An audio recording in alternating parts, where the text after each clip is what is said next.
boxing ring. And that's really where I was kind of heading with the lights. There are essentially three basic looks in the play. We're going to start off with this look that's clear over here to my right. Over here in this nice, cool, urbane, clean, very polite looking light. That's all external. The light's all coming in from the outside. So if somebody's over here, they're going to be getting light from this direction, and there's no light spilling off. So this disc is really going to look like it floats. We're really going to be working on getting the disc to look like it's floating in a black void. And the light's all contained into this room, and it's very cool and clean. And we're looking at research images here of very nice apartments with really clean, modern, slick-looking light. That's going to go away. That's going to go away with time. This is an interesting play structurally because the play is, the metaphor I've been using is it ratchets. We get a little height, we build some tension, and then the phone rings, and we back off on the tension a little bit, but we never get back to where we start.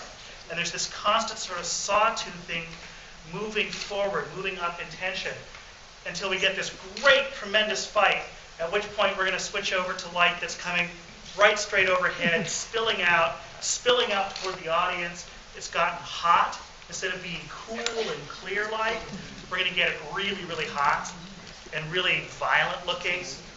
And it's going to look like a boxing ring at that point. Imagine light clustered. We'll have a bunch of powerful lights clustered over the center of this table, radiating outward. So the light's moving externally at that point. Instead of being contained in the room, it's spilling out because the anger and the emotions are spilling out of everybody.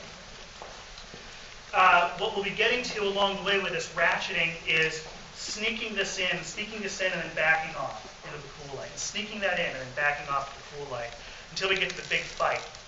And then there's a moment in the play when everybody's sitting around drunk. And it's quiet. It's hard to imagine. It's really quiet, I know. These actors are shocking.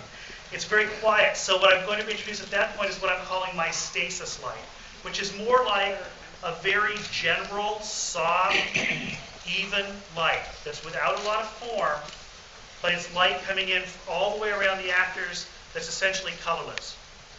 But we'll have this little brief pause, and then things get violent again, so we'll go back to our nice, bright fight light, and then when the play ends, we'll return to that stasis light. Nothing's really resolved. We'll just sort of end.